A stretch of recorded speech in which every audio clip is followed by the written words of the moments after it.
Hello, everyone. As always, it's a pleasure to see you all. We're very happy to be here today in the session of our seminar series, Topics in Early Modern Studies. As usual, before I introduce our speaker, I'd first like to give you the house rules.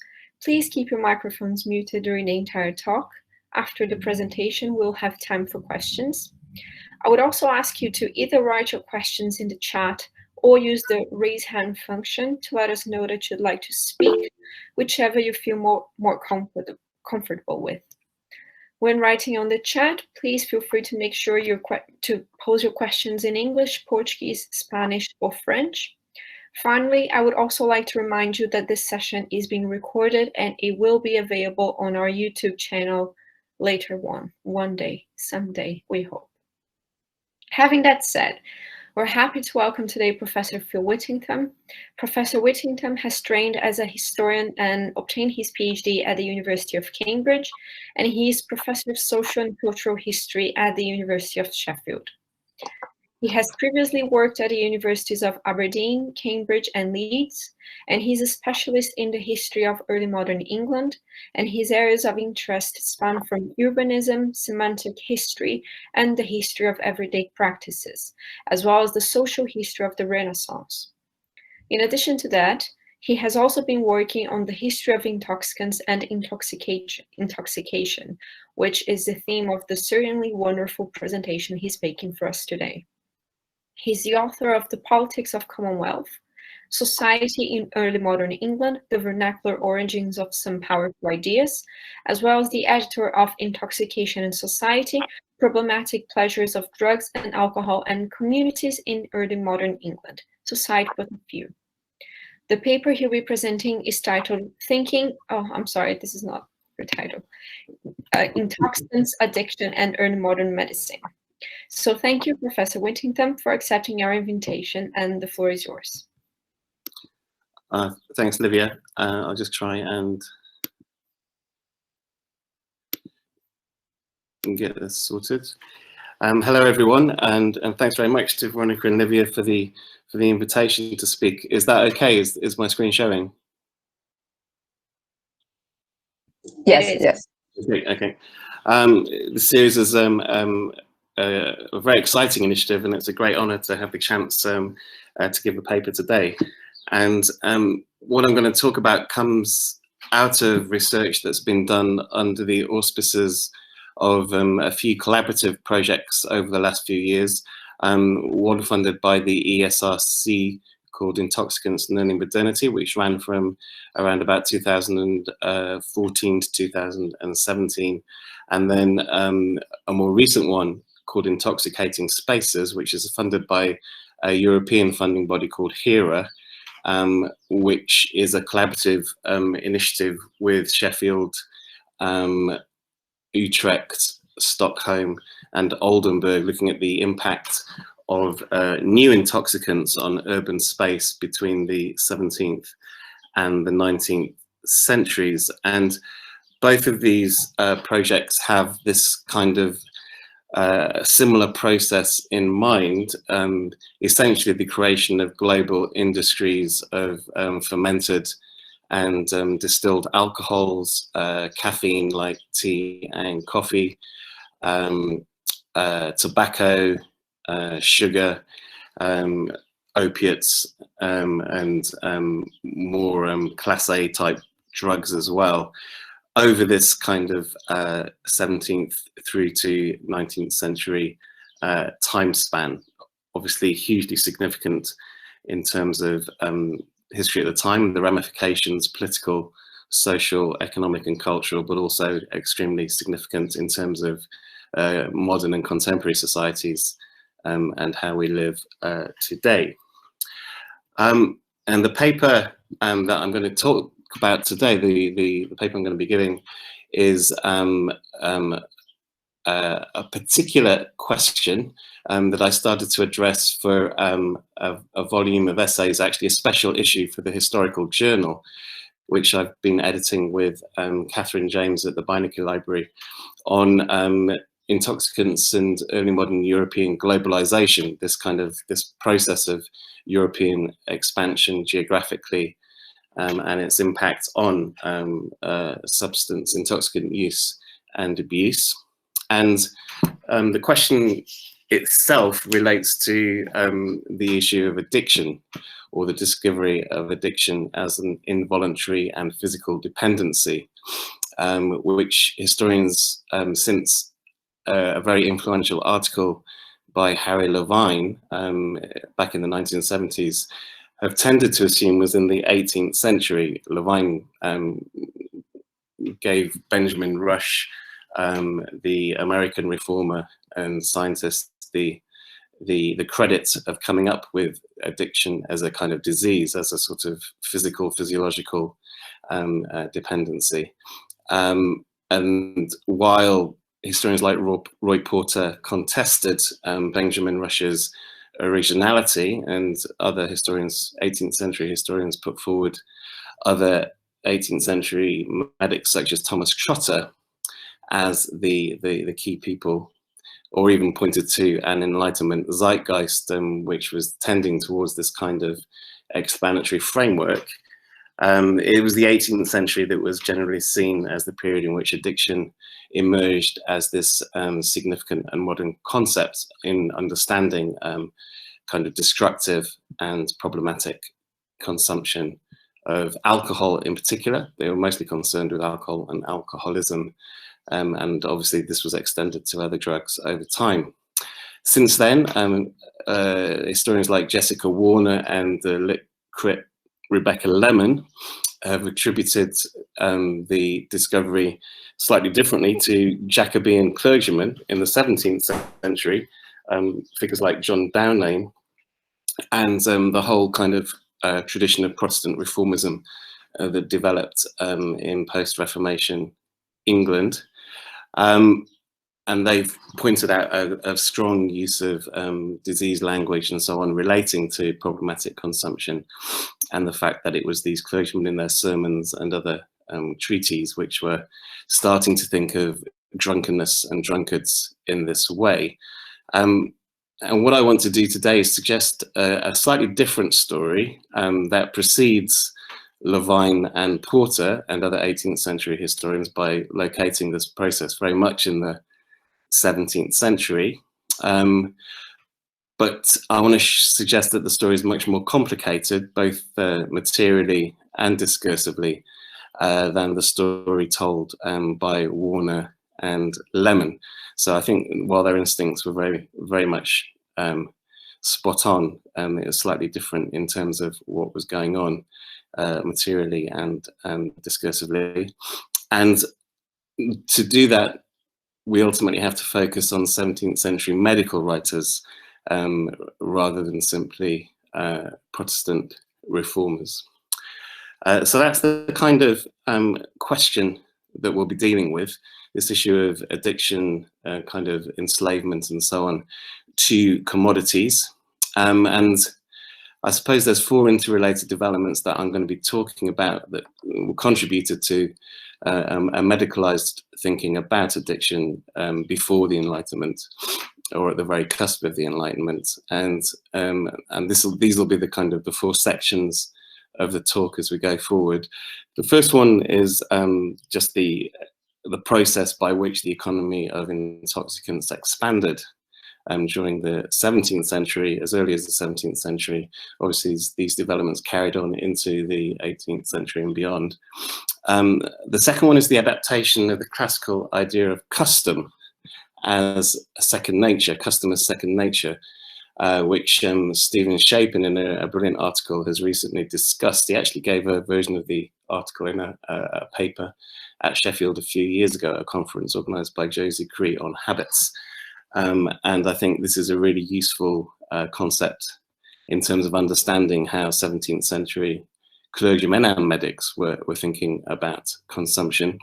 And then the third section, the third development, is the medical attempts to actually explain how customs became embodied. So not simply observing that customs became second nature, but trying to explain the process by which customs entered and populated and actually became part of people's bodies and minds, how that dependency was created.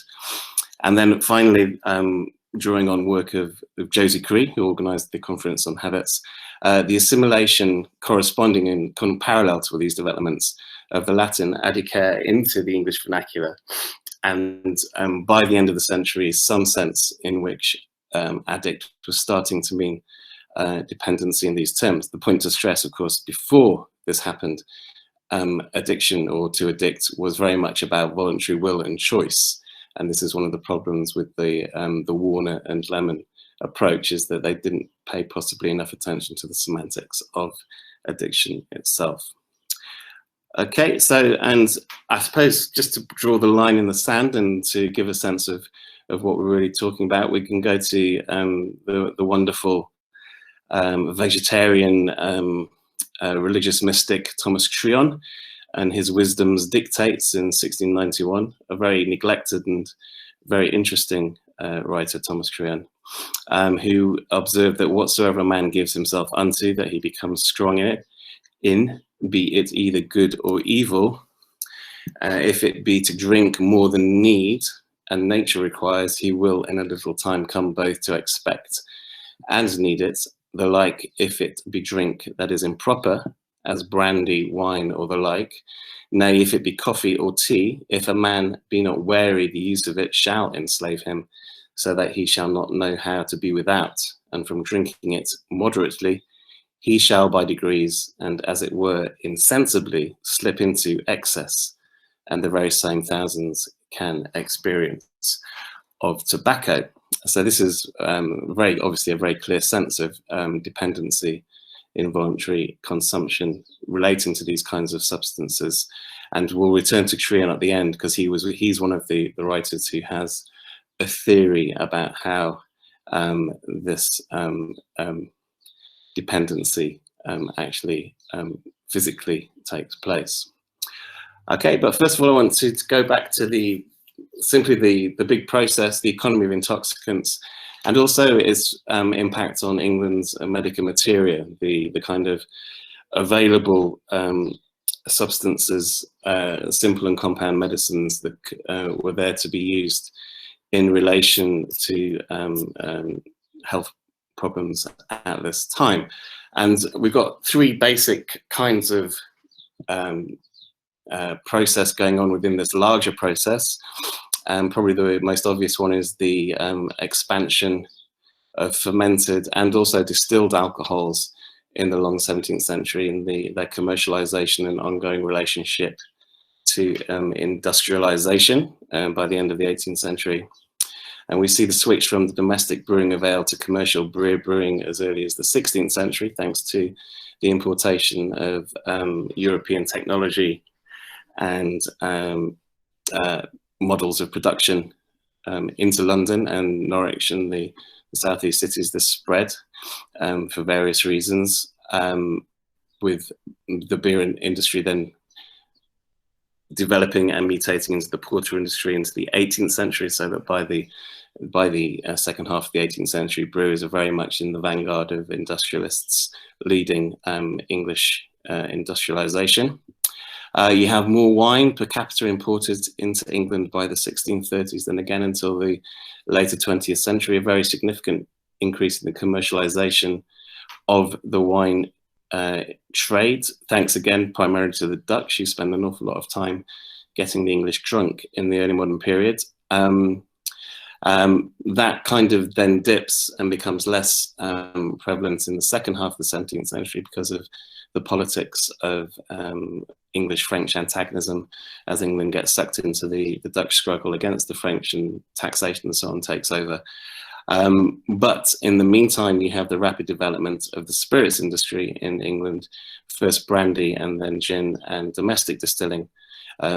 Gin joined by rum from the 1670s. I think we can call rum a domestic drink if we understand the Caribbean as part of the sort of the British mercantilist nexus, as we should.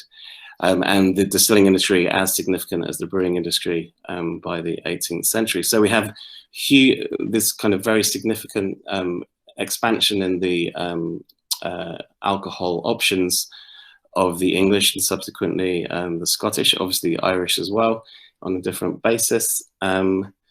and a significant contribution to the economic development as we understand it as well. In the meantime, we have Atlantic plantation of groceries, the colonial grocers as they're called, throughout the long 17th century. Obviously, early American tobacco basically enables English colonization of North America from the 1610s. It becomes a mass commodity probably by the 1630s, and thereafter sustains the development of the British Empire, the transatlantic empire, along with sugar, which is first grown on Barbados in the end of the 1630s, beginning of the 1640s, becomes the hub of English participation in the African slave trade, become kind of industrial levels of production from the 1640s, and these techniques and also the reliance on enslaved labor moves to different islands and subsequently the North American mainland as well thereafter. And so that has a huge, obviously, impact on consumption at home. And then you have Eastern exotica also in the long 17th century. And I would probably switch, this kind of usual to talk of coffee as the first of these, followed by tea and then opium. I think the work of Patrick Wallace has shown that opium imports have become significant from the 1620s into London and the rest of the country. Quite a secretive and often medical substance, which doesn't get talked about in the same way as coffee and tea because of the lack of public consumption, but is there first. Coffee probably less significant as an actual substance until the 18th century than historians have sometimes suggested. Steve Pincus in particular probably overstated the amount of coffee circulating before the 18th century, although coffee houses are very significant feature of urban landscapes from the 1650s, and tea as well is a kind of quite a esoteric and luxury item until the 18th century, but thereafter becomes very, very significant. Obviously, tea and opium both crucial in terms of British armed commerce and engagement with Asian economies and so on in the later 18th and 19th centuries as well. So you have these three processes of the exotica, the colonial, and the indigenous taking place, and they have an interesting set of ramifications on vernacular pharmacopoeia, which is one way of getting at the materia medica in the 17th century. Vernacular pharmacopoeia, the pharmacopoeia are the kind of the official remedies and recipes published often on the basis of sort of city patronage. These physicians or apothecaries of cities would produce their pharmacopoeia from the 16th century, usually in Latin. And there's London is in 1617, I think, or 1619. And then in the 17th century, certainly in England, there's a big part of a kind of medical nationalism in the middle of the 17th century, timed with the revolution, to vernacularize and make this kind of information available to all people who can to read. Nicholas Culpeper, very important in that process. But obviously they're a useful way of understanding a kind of officially authorized or prescribed remedies at a particular time. There's a kind of a proliferation of them, different kinds of pharmacopoeia by the end of the century. But if we look at some pharmacopoeia in the vernacular from the 1650s, when Culpeper makes his translation through to John Petrie and William Salmon in the 1690s, you can do some very crude linguistic analysis to see which substance has been used most in which particular context. Obviously, I'm not going to go into any detail here about the types of compound and simple recipes that they are used in, but we can see in a crude way what's going on and the impact of these new intoxicants on the materia medica. And I suppose the two things to draw attention to, on the one hand, is the ongoing significance of wine, in particular as an indigenous alcohol, the role of wine both as an operative agent in medicine in its own right, but also as a mixer for other kinds of compound remedy as well. You can see it has by far the most important ingredient of those listed here. You can see also the significance of tobacco, sugar, and opium as these kind of new intoxicants. New in inverted commas. Obviously, sugar was available before the sugar boom of the 1640s, and there was bits of opium coming in before the 1620s.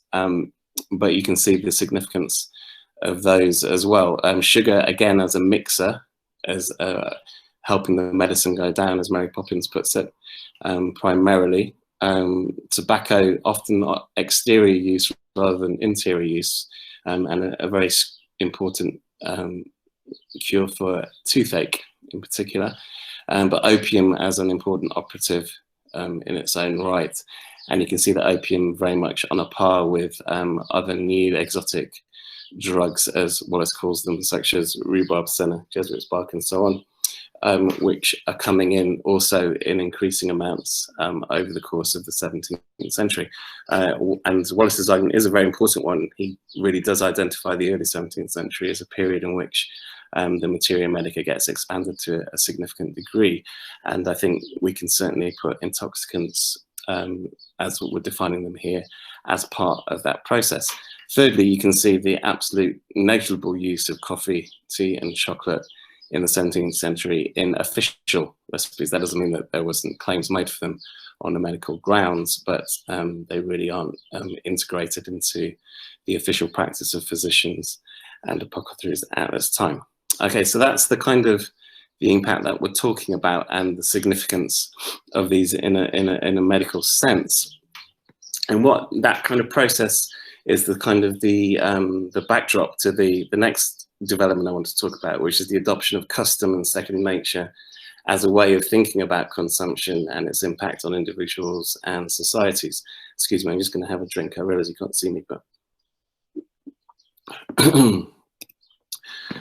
so as I mentioned before, Chapin has this really important article in the Bulletin of the History of Medicine, in which he's talking about how physic, based on galenic patterns, accounted for how the non-naturals of humoral medicine, such as diet, climate, the quality of air and water, sleeping patterns, habits of exercise and evacuations, including sexual release, the control of the passions and the soul or emotions, how these molded the body, the natural body, over time, through the body's transactions with the environment. So how the naturals, as in the body itself, was in constant interaction with the non-naturals, these kind of environmental and dietetic these factors, and how that, through custom, was a kind of defining feature of the health, the mental and the physical health of individuals. And what we find at the beginning of the 17th century, Rebecca Lemon and Jessica Warner don't talk about James VI and first, but he does seem to be very significant in releasing, as it were, this concept into contemporary discourse. And he does it not in relation to alcohol as such, but in relation to tobacco, which he has a real bugbear against for various reasons. And James notes that many in this kingdom have had such a continual use of taking this unsavoury smoke, as now they are not able to forbear the same, no more than an old drunkard can abide to be long sober, without falling into an incurable weakness and evil constitution, for their continual custom hath made to them habitum altera natural. And this is picked up by John Downham, who is the kind of the hidden sort of bibliographical superstar of all of these discussions of sermons against drunkenness in the 17th century. It's mostly Downham that people are actually drawing upon. And he says in 1609, very much taking his lead from James and some of the legal initiatives that James has encouraged against drunkards and drunkenness, that the drunkard by his much tippling makes himself a slave to his vice, and by long custom bringeth superfluity into urgent necessity. For as it is in other sins, so in this, before it is admitted, it creeps and crouches, flatters and allures like a lowly vassal, but being entertained, it straight shows itself not only a master, but also a lordly tyrant, which reigns and rules with great insolence. First sin is committed, and then practiced, and often practice bringeth custom, and custom becomes a second nature, and hath in it the force of a law, which must be obeyed, not in courtesy, but upon necessity. So there very clearly the custom is explaining the dependency which people develop, and Danham's in particularly interested in alcohol as opposed to the tobacco that James is talking about. And then we find Culpeper, who I mentioned before, as the vernacular riser of the pharmacopoeia and this kind of English nationalist medical tradition. He says we must have a special eye to custom by the power of some have fed on poison without hurt. The worst but more pleasing meat and drink is to be preferred before that, which is better and not so delightful. For the stomach greedily attracts, straightly embraces, and happily digests such kinds of meat. And in fact, custom, once you start to look, custom is an incredibly important concept for medical in various ways. Then the second nature way is important, but it also is a way for them to reflect on their practice as well. A really important term. We usually associate it with social and economic, I suppose, politics and law, but it is quite significant within the medical discourses. So whereas I think Rebecca Lemon and Jessica Warner quite right to point to the ways in which Protestant reformers, Calvinist reformers essentially, are thinking about the problems of consumption in the first half of the 17th century, but it's actual custom rather than addiction that is the term that is being used, is the key term. And what happens in the Restoration period is that medical writers start to talk about how embodiment actually takes place, the ways in which custom creates these dependencies within the body. And I'm just going to look at Thomas Creon, who we started with in a moment. I also want to go through John Pecci's analysis in the first instance, because John Pecci is in many ways a more conventional physician from the period. Creon is an autodidact who has his own twist on most concepts, which he's developed through his own reading and so on, which are really interesting. But I think Pecci probably gives you a better understanding of what a lot of physicians were thinking. Pecci is the kind of, he's a translator of Thomas Sydenham, who was regarded as England's Galen in the Restoration period and an important writer in his own right. So Pecci notes that there's mental or physical need, which encourages people to turn to intoxicants. He's actually got spirits and cordial liquors in mind, and there are sundry occasions that bring men into this bad custom of sipping cordial liquors as sudden faintings, which are perhaps occasioned by grief, toilsome labour, vast sweats, or acute pain. So the mental and the physical as a reason for starting to consume and taking advantage of materia medica. And such cordials being taken sometime begin to be agreeable in delight, the mass of blood being a little more freely expanded and kindled by every taste of them. The whole hypostasis of the soul is thereby amplified and excited into a kind of ovation, so intoxication in a very stark sense. The soul remembering that complacence and being not content with her present state affects the same again and craves after more. So it's the soul, the kind of the higher organ of the body, which is now demanding from the body this kind of sensation. Wherefore, upon every trouble of body and mind, as soon as the spirits sink a little, a cordial draught is presently desired to raise them again, and so the fabric of the body is shattered.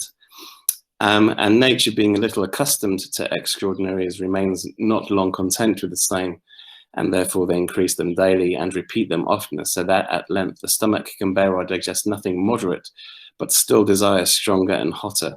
And the other viscera, especially the liver, are so dried and parched thereby, that the blood being lessened as to its quantity and depraved as to its crassus, diseases and death supervene.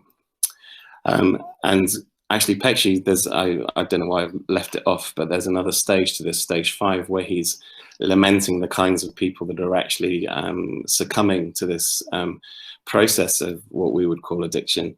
And it actually tends to be gentle women primarily who he's talking about. And it's a cause of much discomfort for him that it's gentle women as well as your ordinary vagabonds and so on that are vulnerable to this kind of temptation and eventual addiction. Now, Trion has a different, as I say, he's got an interesting twists on most kinds of aspects of early modern medicine. He thinks of things in terms of the microcosm and the macrocosm, which is usual. That's kind of the natural and the non-naturals and their combination with each other. But he has this idea of the simile as a way of understanding how the naturals relate to the non-naturals.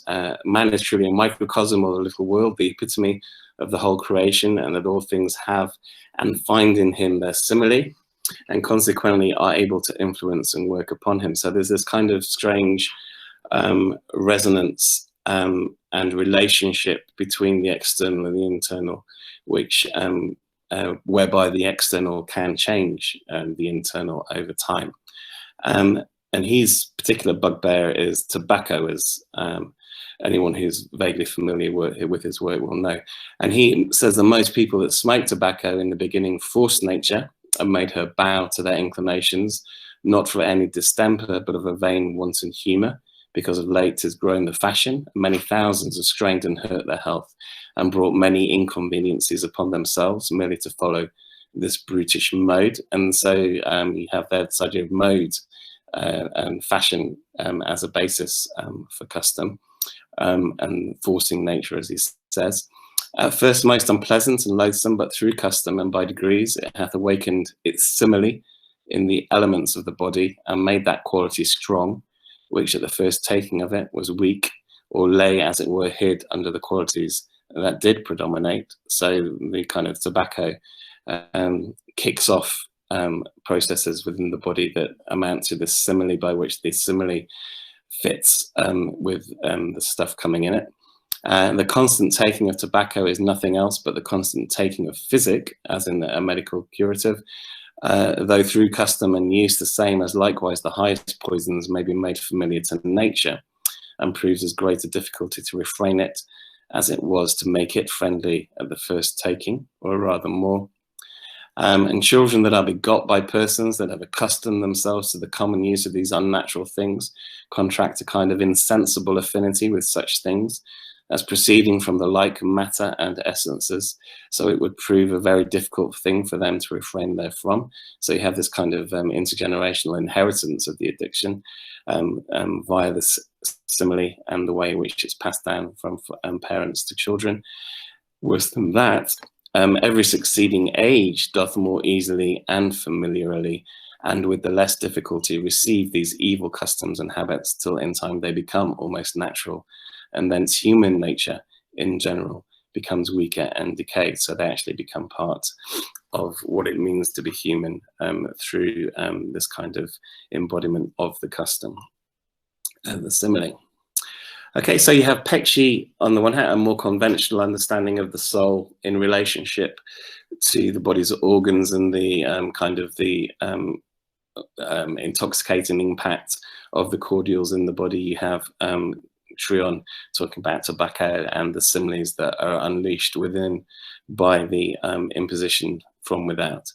The final strand I want to pick up on is the actual language of addiction itself, and the balance between, or the tension between, addiction as reflectivity, which is something voluntary and willingly done as a choice, and reflexivity with an X, which is this kind of involuntary and compulsive behavior that Pecci and Trion are talking about, and how or whether there's a shift in the language over the course of the period.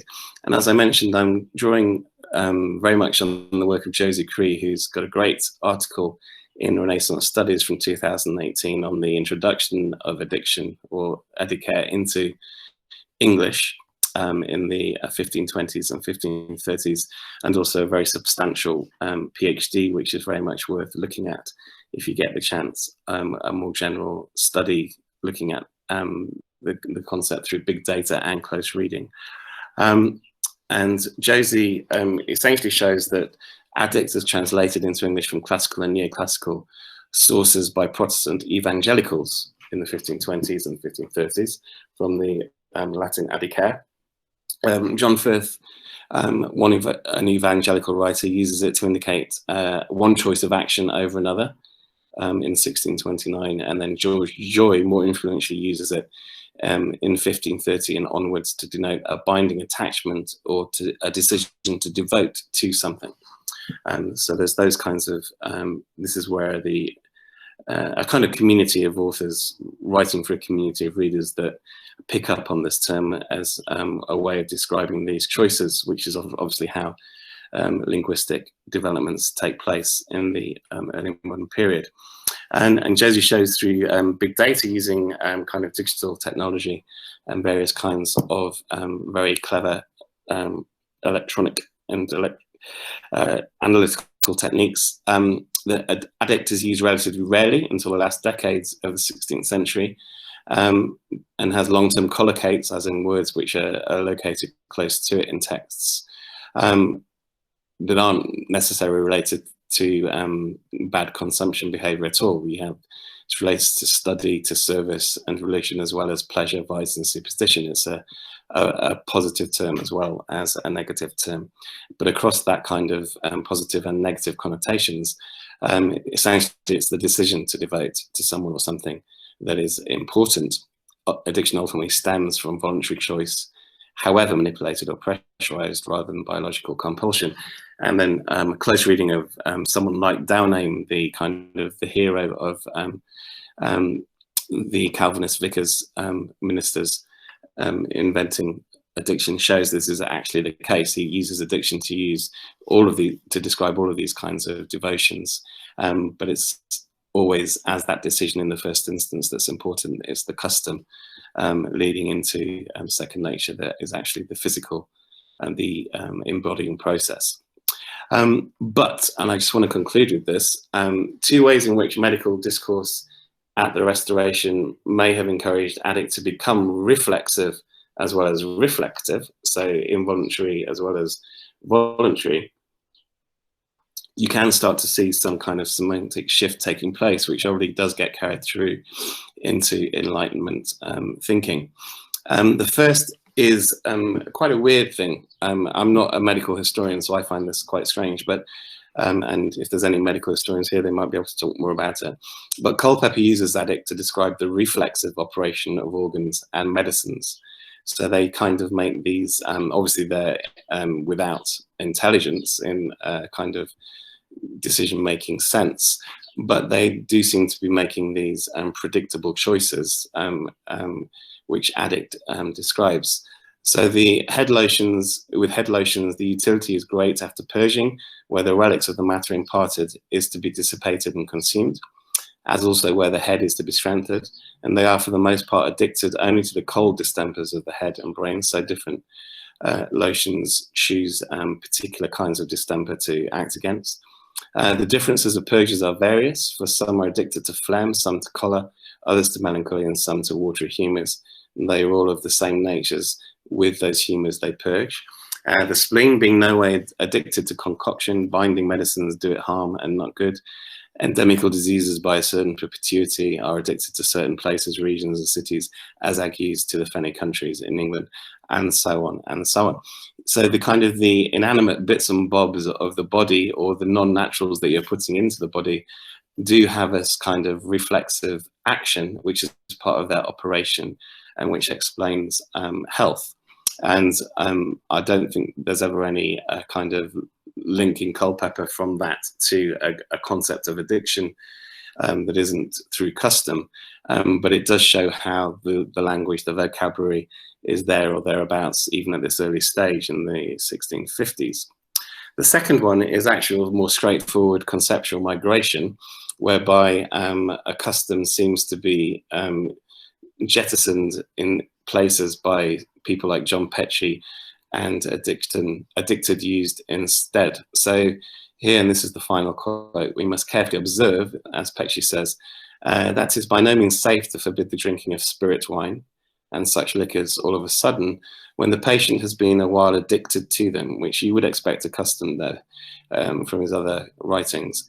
But they must be left off gradually, for there is a danger of a dropsy from a hasty and abrupt change, which ought to be observed in all diseases that come on this occasion. And so you can see how certainly custom becomes a much denigrated term in the 18th through to the 19th centuries in the range of discourses that it is used in. You can see, in a sense, that addict is waiting, a kind of heir apparent in this respect, and is the term that could start to be used in its place when new ideas of dependency start to be developed. And that shift, I think, probably explains why the 17th century theories of embodiment and so on have been less studied than they might be. Okay, I think that's it. Yep, I'll finish there. Okay. Thank you, Professor, for such a fascinating talk. We are now opening the floor for questions. So if anyone wants to make a question, you can use the raise hand function or try the chat box. So please feel free to make your questions right now. While we wait, I would like to use my privileges as one of the hosts of this seminar and pose a question myself. You mentioned a gentlewoman, and I was thinking about if you could expand a little bit more on that gender issues regarding the consumption of intoxicants and how it was portrayed by other physicians, or in a broader sense, the society. Sure. Well, I think obviously there's in if you want to call it intoxicant studies, which, studying of alcohols, of caffeine, tobacco, and so on, there tends to be a kind of masculine emphasis because of the public nature of the spaces in which intoxicants tend to be associated with. So alehouses, taverns, coffee houses, and so on, often regarded as masculine spaces, and the sociology tends to be quite male, at least in terms of the consumers. Although women are obviously very involved in terms of production, ownership, and serving the intoxicants. But the great kind of missing or absent thing is the domestic consumption, which is going on obviously simultaneously to this public consumption back in homes. Obviously, the domestic sphere tends to be associated more with female agency and control, and we know that women are very much related to the productive processes within households in terms of brewing, for example, or when it comes to organizing tea ceremonies and coffee and so on at home in the 18th century, and also growing herbs and drugs and so on in sort of richer people, individual gardens. So there's that whole kind of prospect of this female consumption taking place in the home, which we haven't studied as much. And you do get glimpses of substances like opium and like the spirits, which are very much associated with medicine and the home, being used by women, and women being vulnerable to addiction as a result. So the Diary of Robert Hooke, which is a fantastic source for anybody interested in consumption in the later 17th century, as a few people know here, the times that he mentions opium and laudanum being used and abused, there is a disproportionate number of women that he's mentioning, and I think some 2 lady women die at some stage through the consumption. We wouldn't know about that because of its secret and domestic nature, but we do because of that. And then with Petrie as well, yes, there's this kind of discussion, kind of very explicit discussion of the female dependencies that have developed through spirits and so on being available and being part of the materia medica in homes as well.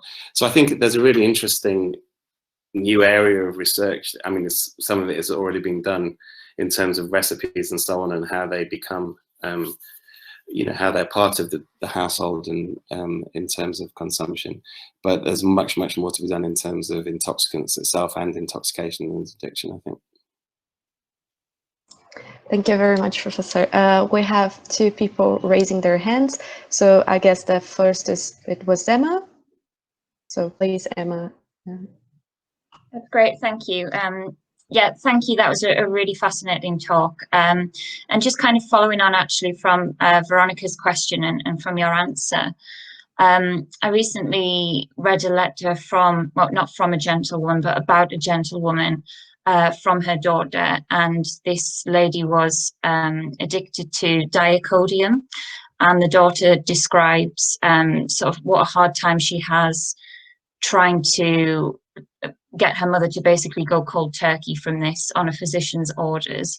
So I was kind of wondering what these medical texts say about the physical process of weaning off drugs. Do they mention that? Do they say whether it should be a gradual thing or whether it should be quite abrupt? They do. That's a great question, and it sounds a fascinating letter as well.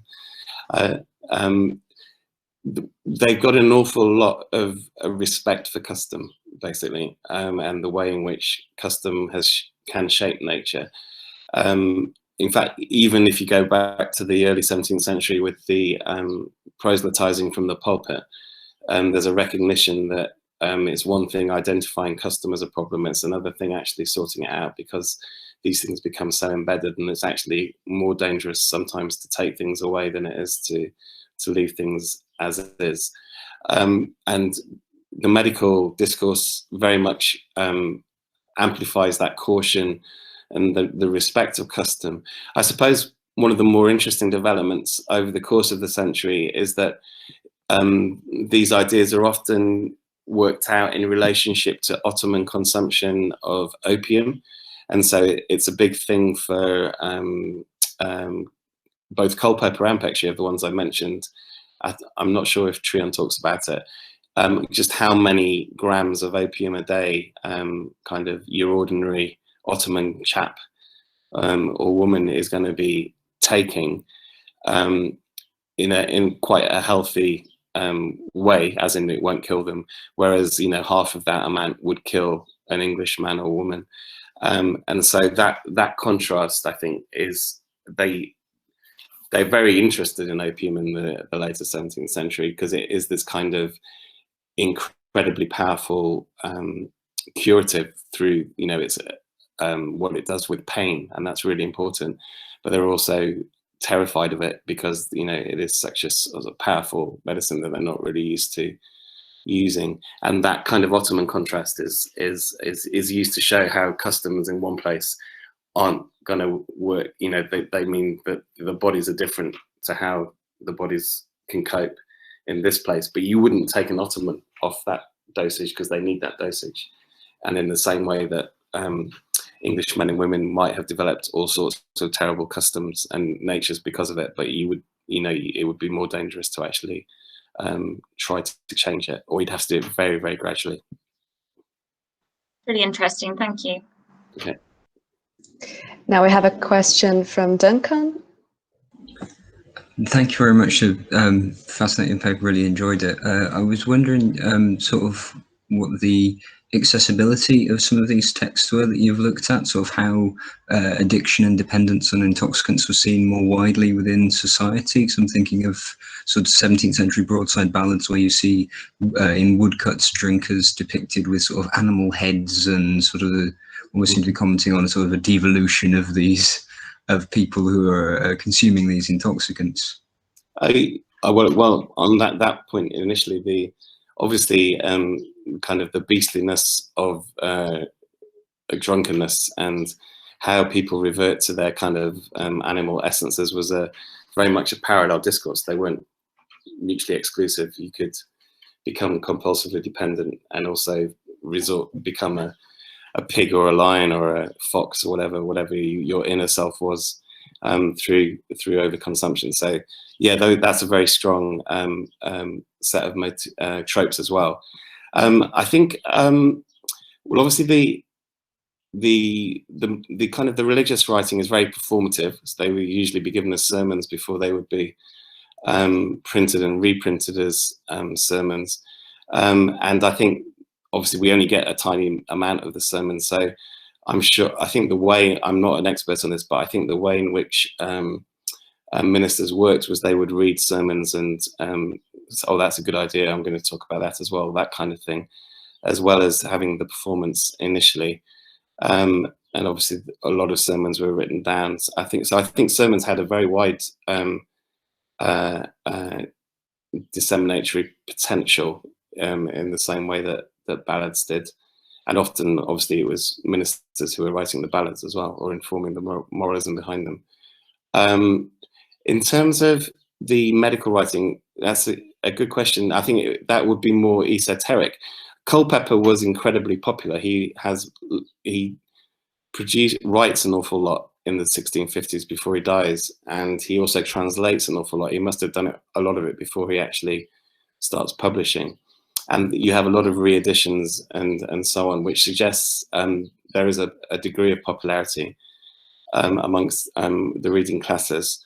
And I think obviously medical texts generally a very high proportion outside of religious texts in terms of the discursive distribution of texts in this period, and that stays all the way through to the 18th century. So they don't have the performative element that ballads or sermons and religious writings would have, but I think they do have a large core readership. And when they're combined with the recipes and the remedy books and the kind of the household management and economy books, I think you probably do have quite a significant coverage.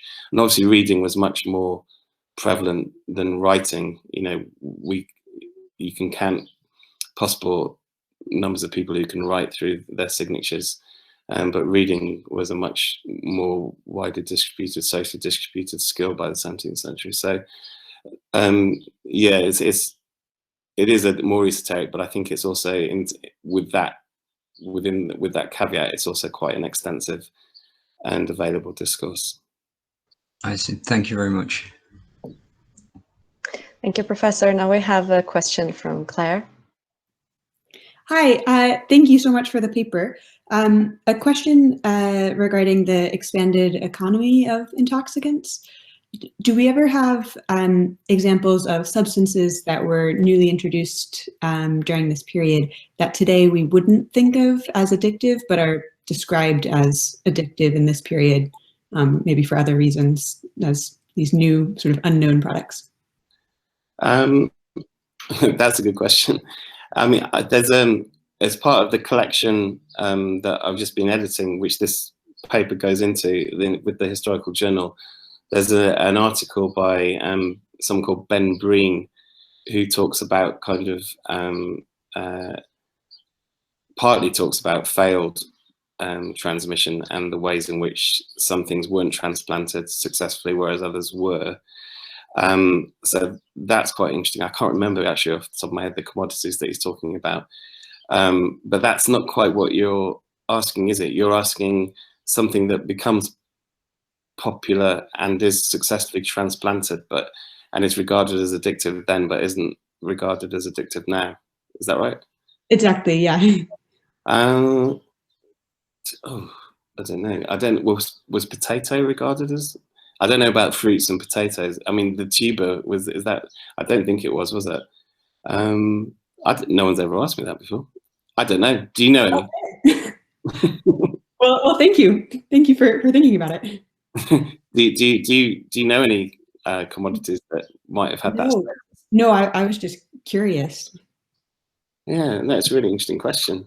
I don't know, maybe some of the exotic drugs that Patrick Wallace does, maybe they were regarded with this kind of suspicion that opium is regarded with, and sugar, sort of rhubarb and so on.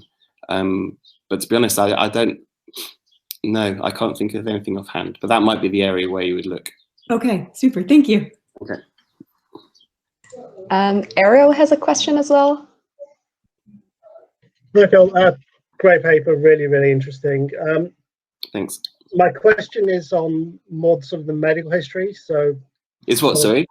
More on the medical history side of things. So in terms of the understanding of these intoxicants, is there a sense in which the tension between Galenic and Paracelsian physicians is playing out in the understanding of this? I mean, your case studies, Culpeper and Tryon. I mean, Culpeper is extremely interested in Paracelsian medicine, translates material as Simeon Partylicius, for example.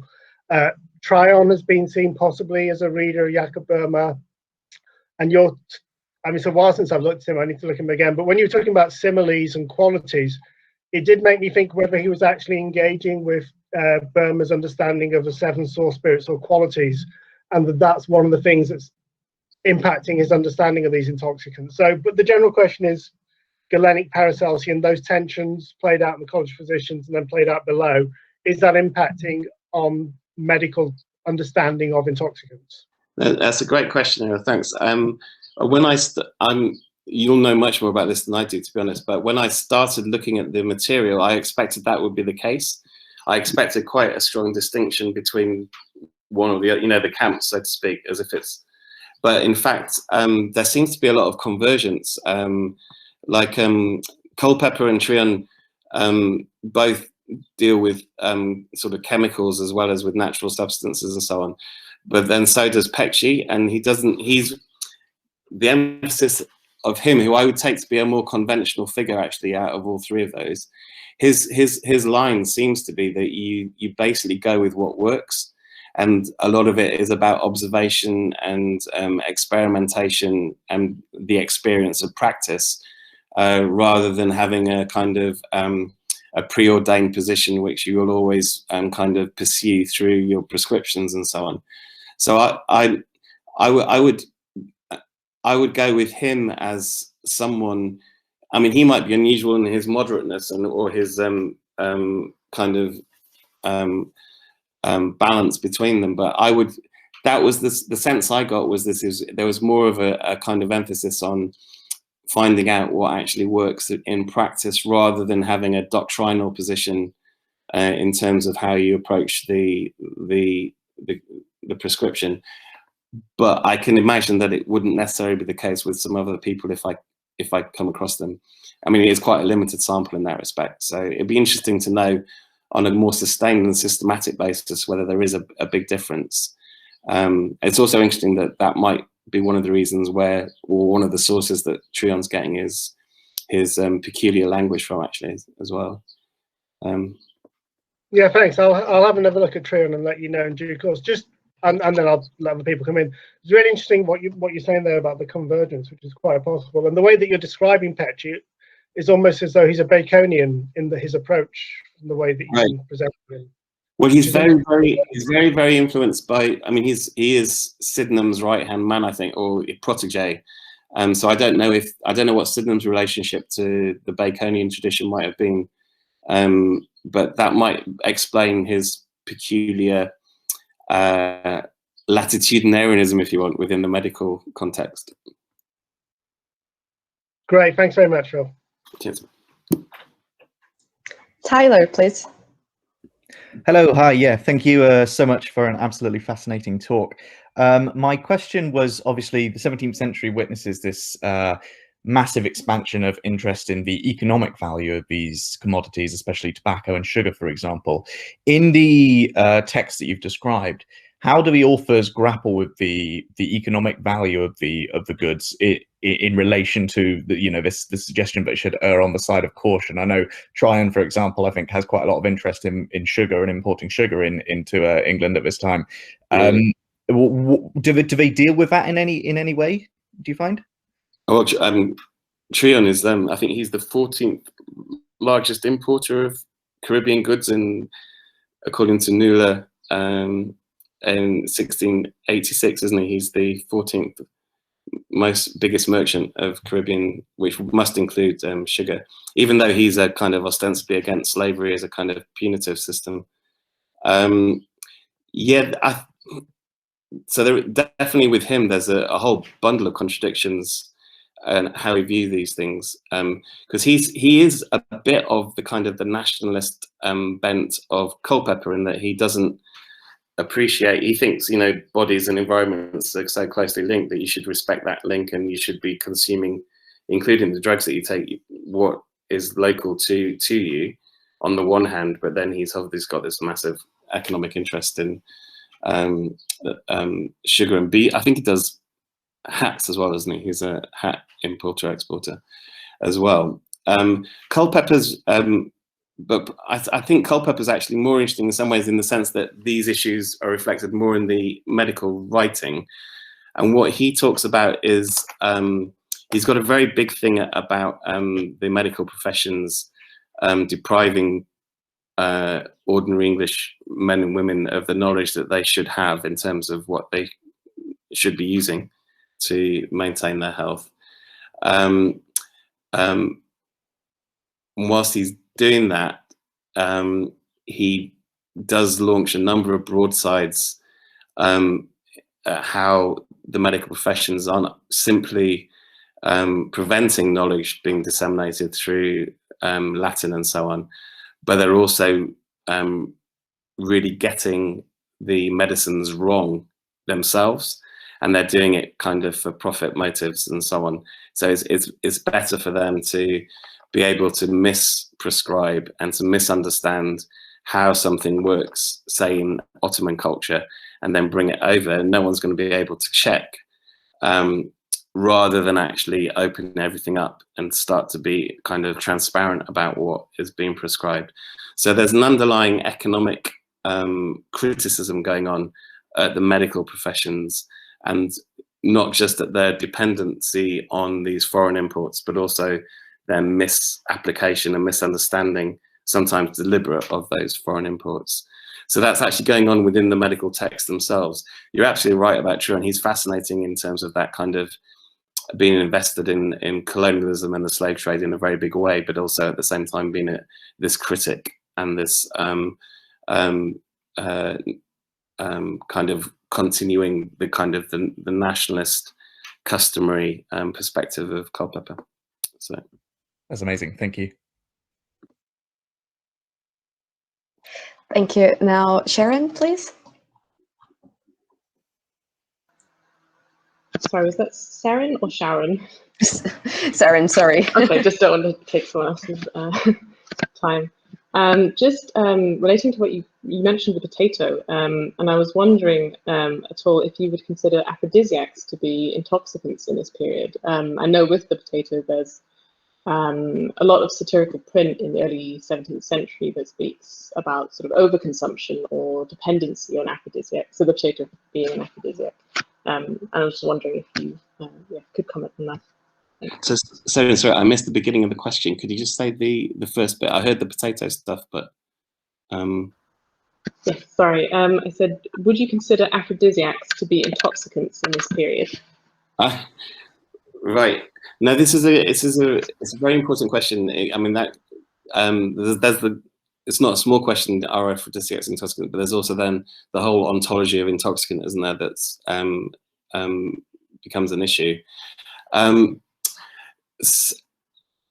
suppose the ontology, the kind of definition that we've used in the projects and in the way of grouping these commodities together is that they have this kind of within different cultures and over time they have a kind of a recognizable affect on mind and or body, and B, they are associated with some kind of compulsive, potentially compulsive consumption, whether voluntarily or involuntary, and so on. And alongside that, we've then kind of tried to look at how different commodities are grouped in different kinds of records to see where, what fits into these categories, because obviously those are quite porous in terms of definition. Aphrodisiacs, we haven't considered them, but they would certainly probably fall into the first category, the first part of that definition. And I don't know, would they also fall into the second? And I mean, do you think that's a sensible defining criteria anyway? I suppose, if I could throw it back to you, there's no reason we wouldn't look at them if there was that kind of addictive potential, I suppose. I don't know, what do you think? No, it's really interesting. I certainly don't think something like a potato has a real physical addictive potential in the sense that we understand sort of the medical sides of it. I suppose it's more the behavior, I suppose, consuming aphrodisiacs as a mental concept of dependency. If you feel like you can't do without them in that sense. Because I mean, I don't think we've ever really wanted to delimit it as a category, and in many ways it becomes more interesting the more substances you have. I guess in terms of the that kind of underlying process that we're interested in, that economic process, the commodities almost choose themselves once you have those two definitions, and then it's, you know, the ones that become are significant at the time but become significant subsequently as well. But yeah, no, I think the whole issue of the definition and what we're talking about, because the reason to bring them together is that they make much more sense, and the real significance of them as commodities becomes much more apparent if you consider them as collectively and, you know, comparatively, rather than just the history of coffee, the history of beer, and so on. So that's why, that's kind of was the initial reason to start grouping them in this way. But when it becomes appropriate or inappropriate to include other substances, that is always a kind of interesting issue. And there was a lot of discussion in the group actually for the European projects, the intoxicated spaces, whether sugar actually warranted its position as one, which was interesting. No, but thanks for that. It's a great question. Thank you. Well, we have a question from the chat. Carolina is thanking you for your beautiful and inspiring talk, Professor, and she wants to know if there were any moral judgments over the consumption or the value of different substances, such as when we consider the comparisons between tea and coffee. She mentioned as an example the Jesuit Athanasius Kishore, who considered tea as a refined drink, which was appropriated as an appropriate stimulating substance, while, for example, coffee could be seen as a less refined, a drink associated with less refined habits. Yeah, I mean, I think all of these substances attract an enormous amount of moral and, you know, more broadly pejorative or valoristic debate over the course of the period, and it's almost impossible. I mean, going back to the question of ontology and the category itself, I suppose another way you could look at it as substances that generate enormous moral angst and debate at given moments in time might almost be another way of thinking about the substances, I suppose, because of partly of their physiological and cognitive impacts and so on.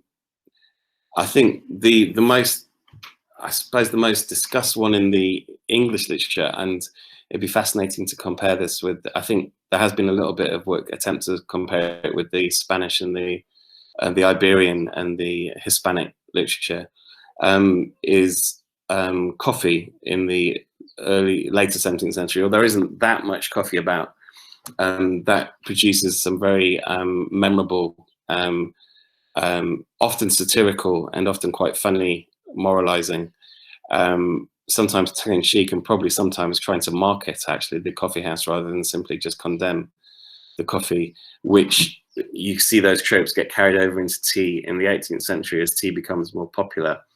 And tobacco previously had attracted similar kinds of debate. Obviously, James the First and Sixth counterblast was was symptomatic of the debate, part of the public sphere, I suppose, that was tobacco was structuring. And there's a lot of, again, moralistic, satirical, and as well as medical and funny writing about it.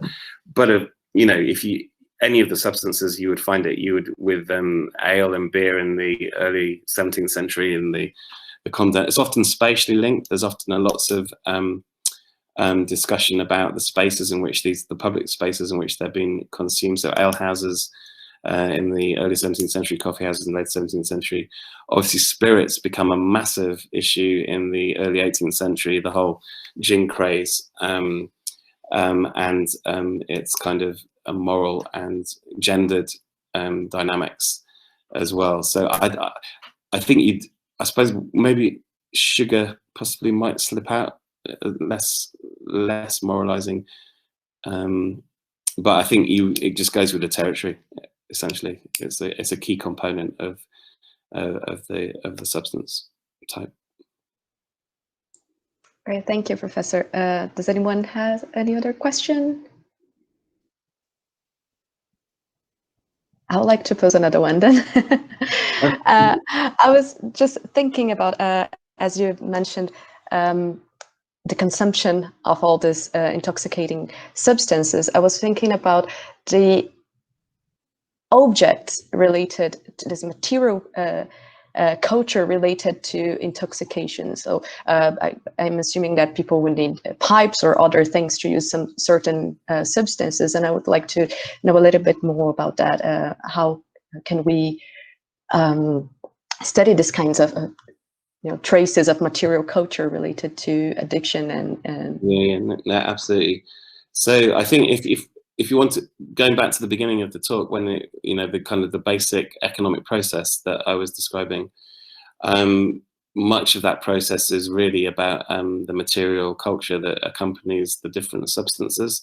So pipe making with tobacco, obviously porcelain, cups, tables, and so on with coffee and tea. Snuff boxes, silver snuff boxes, and goldsmithing. There's in the volume that we've edited, Angela McShane has done a really nice piece on tobacco taking and the material culture of gifting boxes to people and so on that develops through either the dried tobacco or the snuff that you take through the nose. So I think sugar. I would say that the new intoxicants in particular, they work often as bundles, so they become part of more general. So in the same way that you get compound medicines, which sugar is as one element of, and so on, they become part of meals, bigger meals, and so on. So you have a bundles of actual commodities, comestibles, but then you also have beyond that the assemblage of items that become associated with those customs and those rituals as well, in a sort of ever-extending kind of sequence.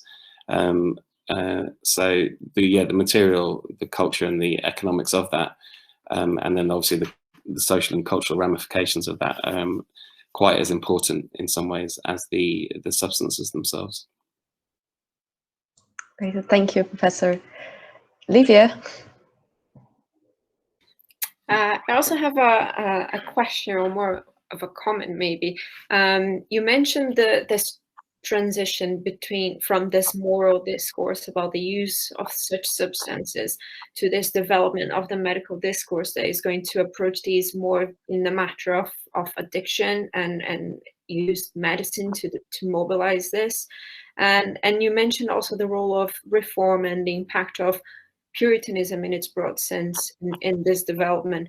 And it got me thinking, of course, to the Civil War, to the Revolution, and I was thinking about the renter scare, and how the whole topic about the abuse of alcohol, especially alongside sexual intercourse, was very much present in these debates, with a very very harsh moral weight on it, and how many groups are going to talk about it, and drunkenness is going to be very debated during the revolution. So I was just thinking, if you perceive this period specifically, does it change? Does it add something? Is this a specific or different period to think about and abuse of these substances? Yeah, no, it's a great question. I think it does. In fact, I've written an article, another paper about it. But I think what's really interesting about that kind of discourse against the pejorative discourse against ranters and the different communities that form, and the drunkenness and so on is part of the problem. You know, this kind of sin stuff is that it kind of follows a period of what I would call a Calvinist conception of drinking. So it's within Protestantism that they're being attacked, if you see what I mean. It's not necessarily from outside of Protestantism. It's another element of that whole kind of reformatory tradition from the later 16th through to the middle of the 17th century. And that this Calvinist conception, what it does, it confuses a lot of people, and Downing's really important in terms of doing it. But they disassociate the drunkard from drunkenness. So what they do, so drunkenness is still a bad thing, but in kind of, it seems that before this generation of preachers, to be a drunkard, you would have to be guilty of drunkenness. But from the 1610s onwards, to be a drunkard, you just have to be someone who likes to drink unnecessarily. So this idea of necessity and superfluity becomes much more pronounced. And so by the 1650s, there's certain advisors, you know, people writing to Cromwell and stuff, saying that anyone who goes for a drink to seal a deal is a drunkard, because, you know, they don't need to have that drink. So there's a kind of this refocus on the person and the motivations of the person and their consumption that's taking place in kind of mainstream Calvinism. And then you have this kind of diatribic kind of discourse against these kind of extreme, I suppose, Protestants and so on, like the ranters and so on, as coming out of this kind of mainstream reformatory discussion where by the drunkard has been separated from drunkenness. You don't even need drunkenness to be a drunkard. So it's really interesting what's going on in that kind of discourse. Yeah, it is. Thank you. Any other questions? Yeah, Ariel, please. Actually, it was just a quick point following on from Livia's comments, if I may, Phil. So, and you know, I'm agreeing with a lot of what you say. One of the things that you're seeing is that many of the attacks on ranters come from Quakers, and they're not really attacking ranters. They're attacking people who they perceive to be ranters. And it is very much about drunkenness and tobacco smoking. And part of the idea is actually the creation of a Quaker identity that is different from the ranters, because they have morality, because they don't engage in dancing, in fornication, in drunkenness, and in tobacco smoking. So what you're having is the deliberate creation of an identity, in this case, Quakers, to an extent the Baptists, by stigmatizing the ranters, that the ranters have their own theological reasons for engaging in all of these things, which is separate. But as Phil says, there is a much longer history. I'd be interested in your answer, by the way. There's a much longer history of where this stuff comes from. So that's, I just want to add that. That's really interesting, actually. I think we should have a chat about that. Absolutely. Maybe as well at some stage. Sorry, what's that? We should have a chat with Lívia and as well at some stage about that. Absolutely, it's really, yeah, definitely. It's very interesting to see how all these different topics are going to be mobilized in this exercise of creating identity as opposing and othering against other groups, how this is going to be mobilized in discourse, in pamphlets and all that, and reinforce something that's perceivable with the diggers, the ranters, especially concerning drunkenness and all that. Yeah, it's very, very interesting.